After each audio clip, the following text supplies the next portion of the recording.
Welcome to the Femalepreneur Coach podcast.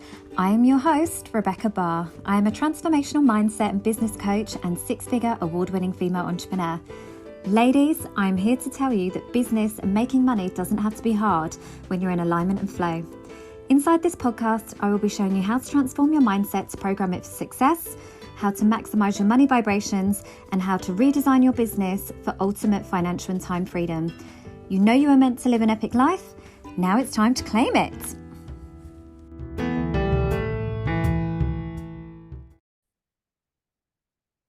Hi ladies, welcome to another episode of the Femalepreneur Coach podcast. I am your host, Rebecca Barr. I am trying to multitask today and leverage some of my time by creating an IGTV and a podcast episode at the same time.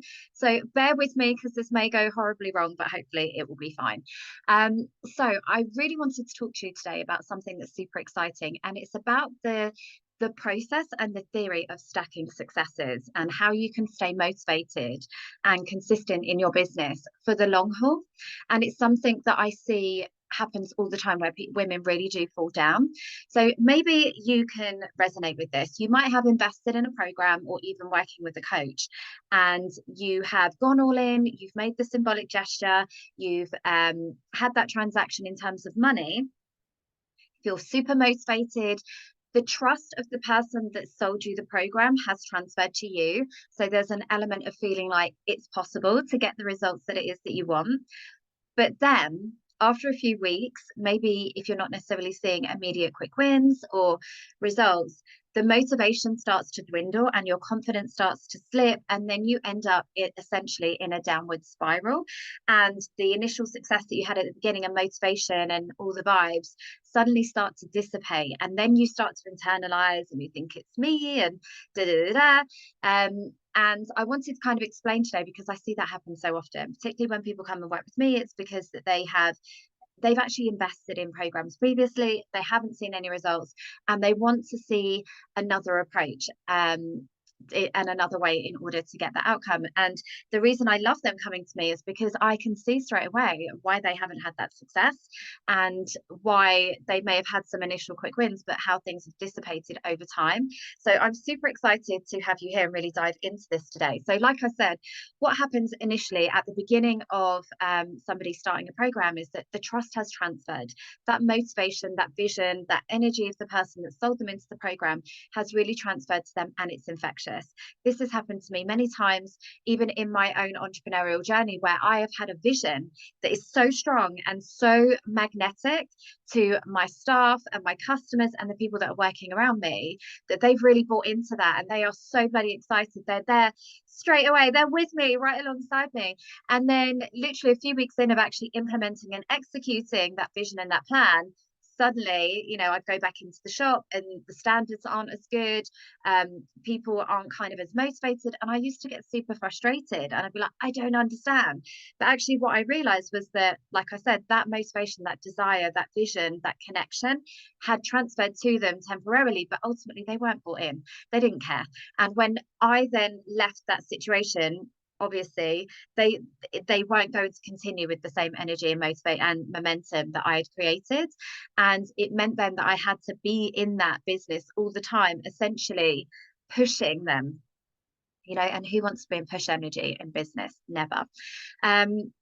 So now obviously I've taken those learnings, and along with everything else that I know from the modalities that I use to work with my clients at the deepest level, doing the deep dive mindset work, I can see how this is actually, set up to fail initially.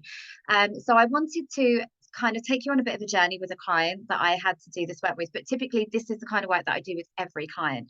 And essentially it is stacking successes. So when somebody comes to me initially, they will say, I want a 10K month. I want to create a business that gives me ultimate time freedom, that gives me maximum opportunities to earn money, even though they may have not necessarily had that before. Typically, they've never had it before. Either they've never hit that financial milestone, or not in the context in which they're looking to move forwards with, or not in the way that they want to create it now. So it's a brand new experience, right? So they might have had, for some reason, I get a lot of women that want to move into the coaching space that have had a business previously, whether it's property, whether it's different service-based industries, that are now looking to leverage their time and energy, because obviously I'm the queen of leverage, right? So that makes sense that they would come to me, and they want to move into the coaching role and really maximize the opportunities to leverage their time, their energy, their expertise in a service-based role as coach.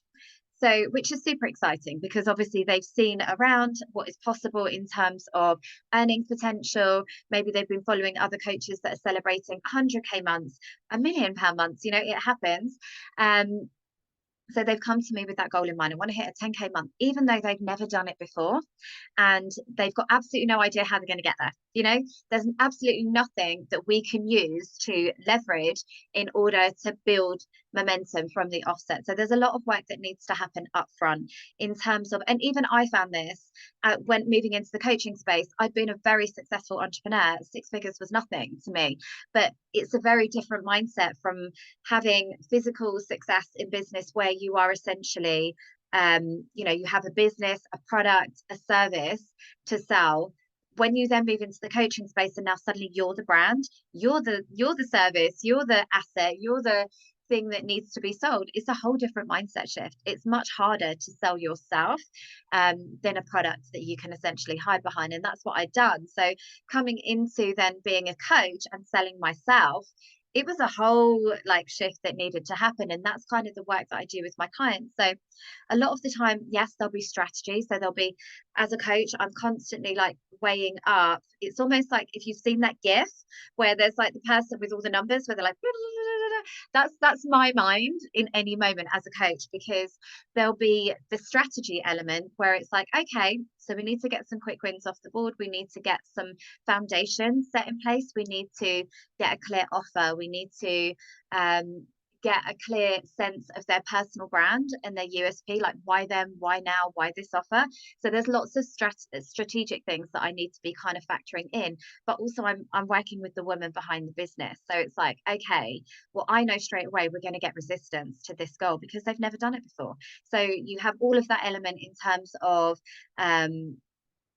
probability and limiting beliefs, societal conditioning that may be holding them back from hitting that goal anyway. But then we've also got the actual, the motivation and how we actually get them to take those actions that feel really overwhelming at the beginning, because again, it's all fear of the unknown. We've never done it before. We don't know if it's safe. So you've got the unconscious part of your brain, which is essentially, allowing you've got the motivation, you've got the desire, you've got the goal, which is having the foot on gas, but you've also got your unconscious brain, you've got societal conditioning, limiting beliefs, you've got the fear of, I don't even know how the hell I'm going to do this in the first place, that's essentially got the break.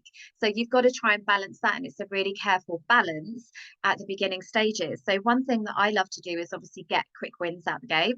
So when I work with somebody, it's always in that longer term container. I don't believe in promising a sustainable outcome in a short container. 3 months, I used to do that at the beginning, and I realized very quickly that actually we can get those quick wins, we can get that transfer of trust and motivation, but actually I might have delivered an outcome, and in for me as a coach, yeah, tick that box, we're good.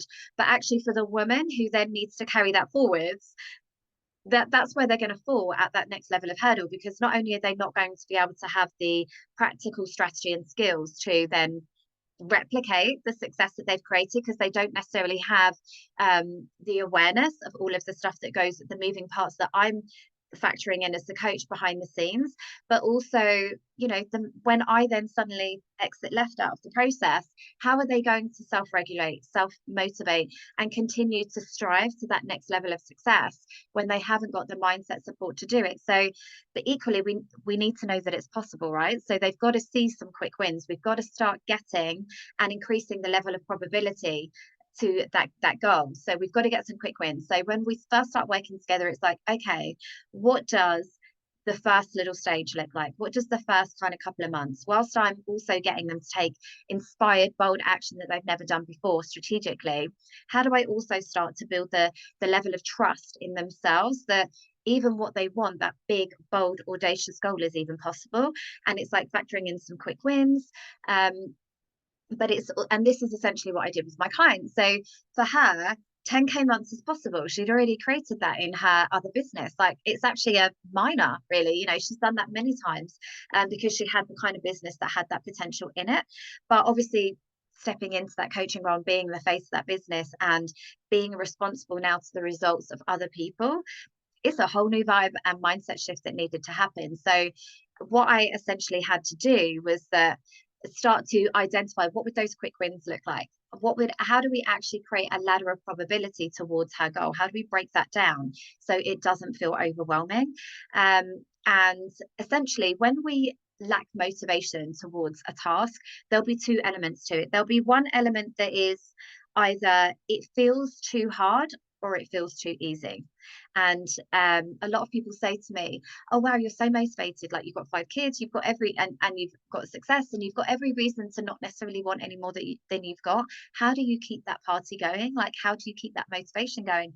And it's because I'm always pushing the boundaries of what feels safe and easy for me. I've learned very quickly that in order to grow, in order to move on to your next level of success, you've got to and live a life where you are constantly experiencing new opportunities, new growth, new amazingness.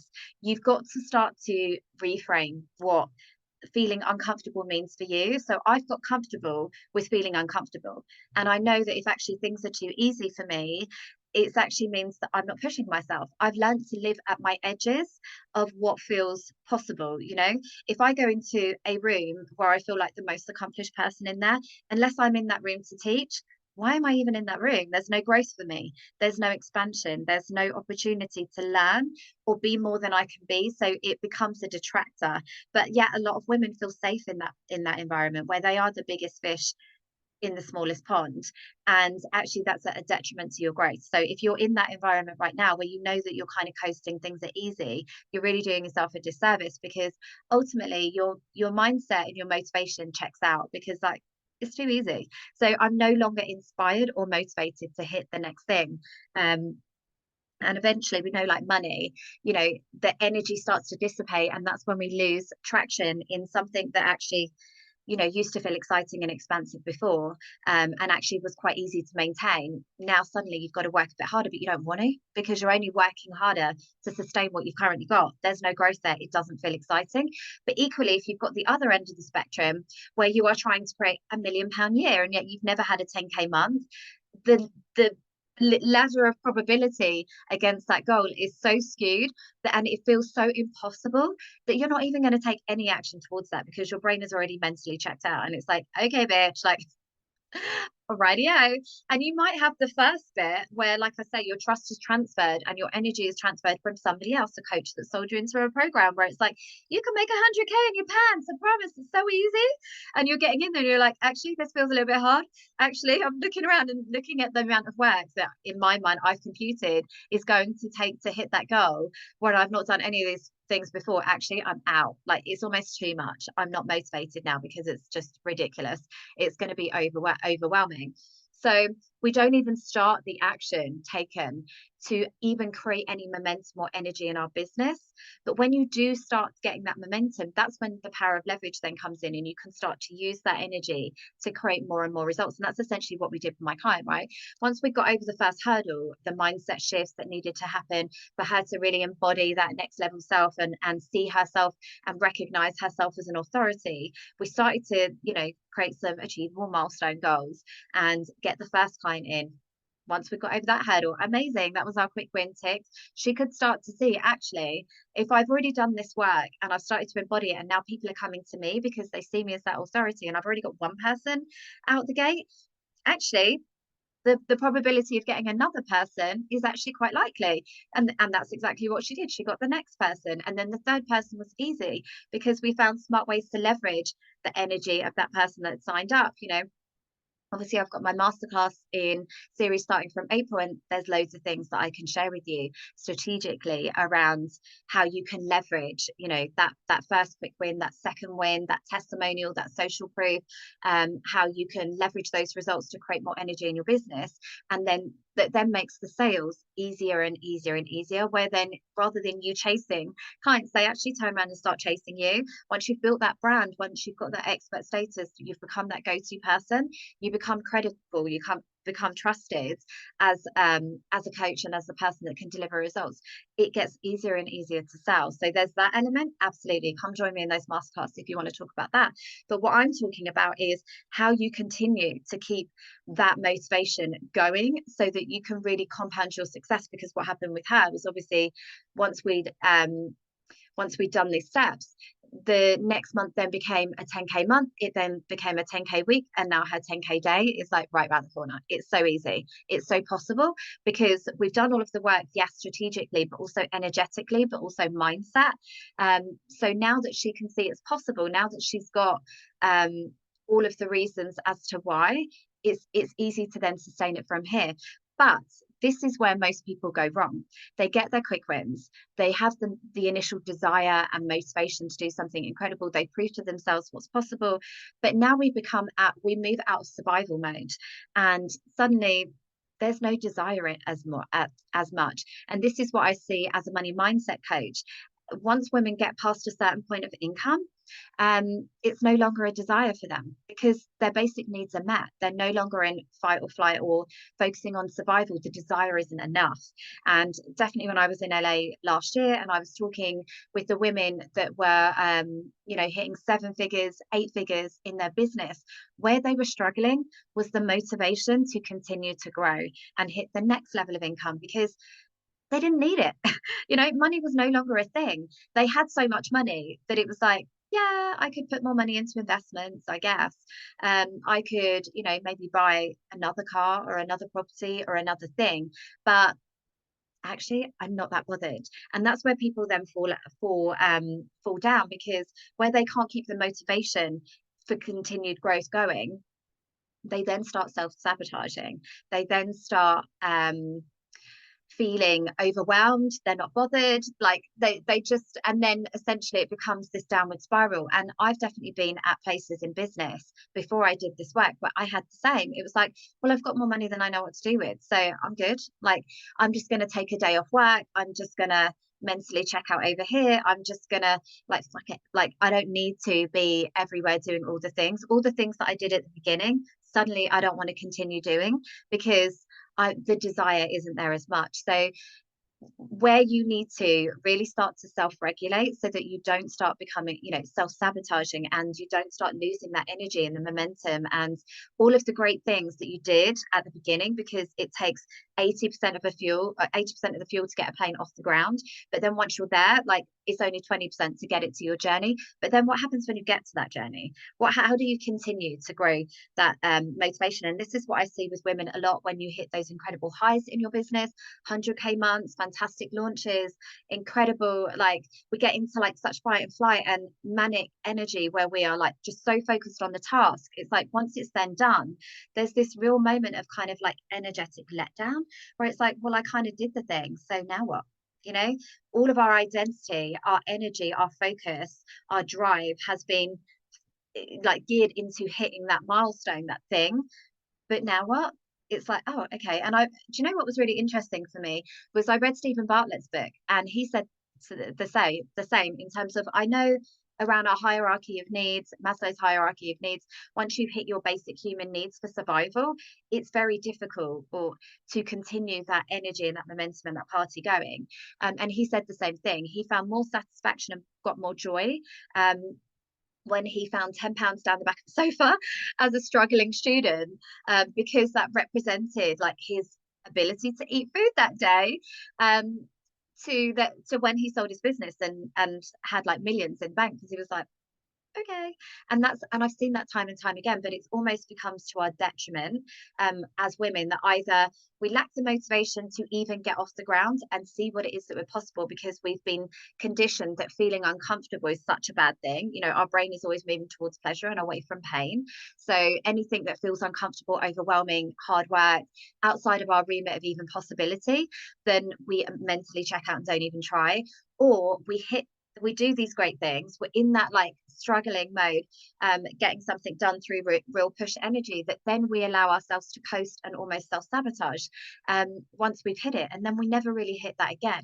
So I want to take you through some really practical steps that I'll obviously weave in with my client's story. But essentially, yes, there was loads of strategy once we'd got her mindset off the ground and got her to see what was possible and tick off those milestones. The energy and the momentum from there is going to carry her forwards. We've done very conscious work to continue to recalibrate at every step so that she can continue to grow and grow and grow and not fall back. But also it's, you know, motivation theory in its finest as well. So what I would say is, if you are thinking right now, I know that I'm meant for more, I've got this inner knowing, this desire, this flame, this fire in my belly, but perhaps maybe you're setting your goals too high, because don't forget, as women, we also have a greater sense of risk. So if we and this is why, you know, we are such great investors, and why it really makes me sad that we struggle, you know, again, a whole other topic. But you know, as women, we are conditioned to be quiet, to be nice girls, to play small, not to be play with the boys. And this is why men do so well in investments, because they're bold investors, they take bold action. But women, we're actually more considered and better at analyzing risk. So actually we're better investors, because we're all about the sustainability and the long term success. But obviously everything has told us that we shouldn't be doing that. So essentially right now, if you are thinking, I want 100K a year, and you've never done it before, we need to really lean into the desire of that goal. Or maybe you've got some level of success in your business, but you're not motivated to hit the next level right now. We need to create an overwhelming sense of desire for that next level goal. And guess what? If you haven't had the money, it will be that initially. But if you've had the money, it won't be that anymore. It's no longer a motivator to you. So let's just call it out. It's got to be something that you've got. This is where having a stronger sense of why and a bigger mission and purpose for your business, but also for life and for monetary goals, is so powerful. You've got to get that bigger, like, what is this going to mean if I hit this goal? Actually, what is really going to drive me forwards? And this is why I think it's got to be about the collective. It's got to be about more than ourselves. It's got to be about our community. It's got to be about our kids, legacies. Like, that's why I love to work with women who are looking for that legacy, that generational wealth, that bigger impact in the world. If you are coming to me and saying, I just want to have an Amazon business because I want to have money, guess what? I'm probably not the coach for you, because that doesn't excite me as a coach, let alone you. And unless you're really the kind of person that's driven by the data and the numbers, that really is not very exciting to me. You've got to have the desire, and it's got to be overwhelming, and it's got to be connected to something that is bigger than it is right now. You've also got to have a sense of pain and pleasure, in the sense that this is why I always get my clients to do their future self work. They've got to have a goal and a vision of something that is so, like, just could bring you to tears. Future self, they've got that. It becomes very easy when it comes to actions and boundaries, because they want to move away from where they are right now. In context, when they look at what they could have, it's so pleasurable. Like, they have to move towards that and away from where they are right now. It's so that's why doing that future self work is so powerful. I've got an incredible free hypnosis audio. I would love you. I'll put it on the stories today, but I'd love for you to go away and do that work so that you've got that really compelling vision. But also, it's about making the journey fun. Everything I do is fun. Even just writing my book this year, I know what I'm like. I was that girl that would always leave my homework to the last possible moment. I work better under pressure when I've got the fear of getting in trouble, and it's so painful to me that would light a fire at my ass, and I'd be doing it literally the night before. I don't want to do that this time with my book. I want it to be a process that has layers, so it's getting out of my natural comfort zone of working and the way that my energy type typically works. So I've built a community around it. I've made it fun. I've booked a ticket to LA so that I can write it while I'm there. I'm anchoring in so many incredible fun experiences along the way so that I can make the process fun. This is why when I work with a client, I'm never going to give them strategies that they feel like pulling teeth, because they're not going to continue with it. It's always about, right, what do I do best? What feels fun to me? What feels easy to me? And how do I do more of that to get the same result? How do I not do the things that I don't want to do?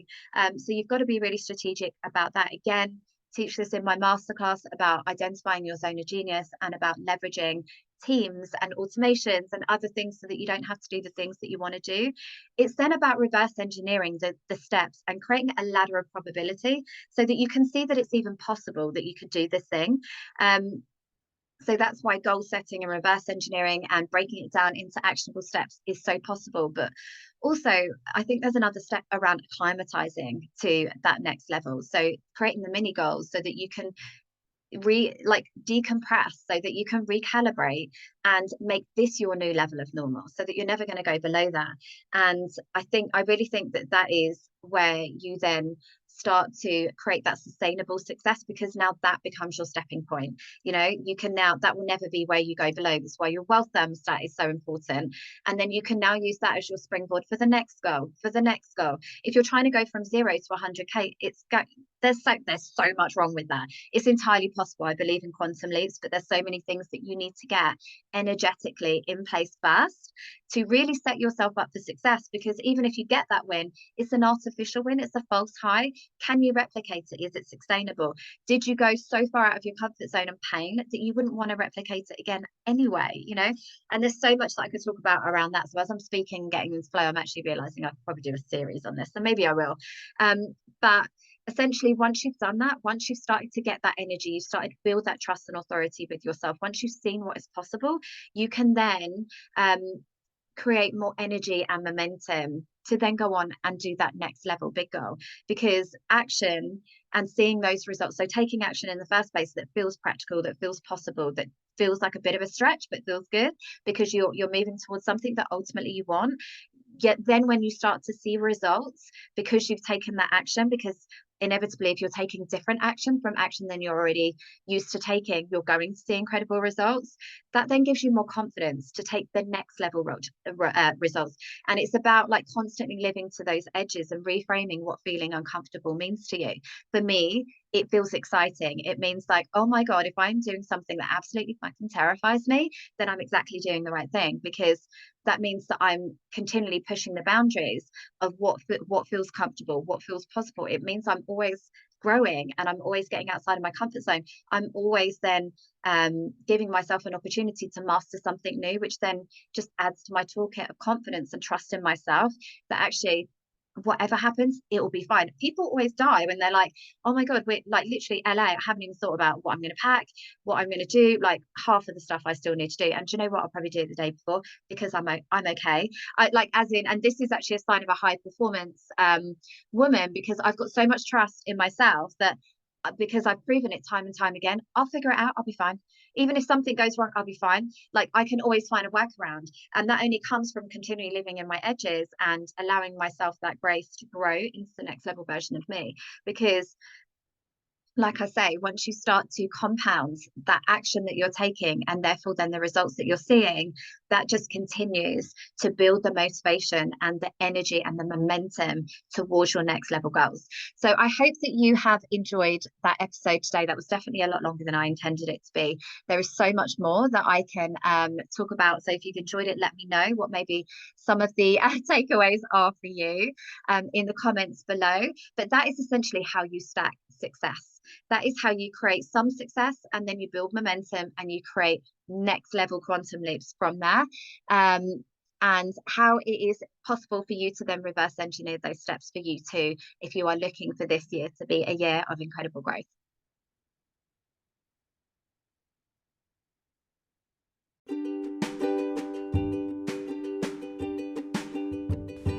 Thank you for listening to this episode. It's been amazing to share this time with you, and I feel honoured to be part of your journey.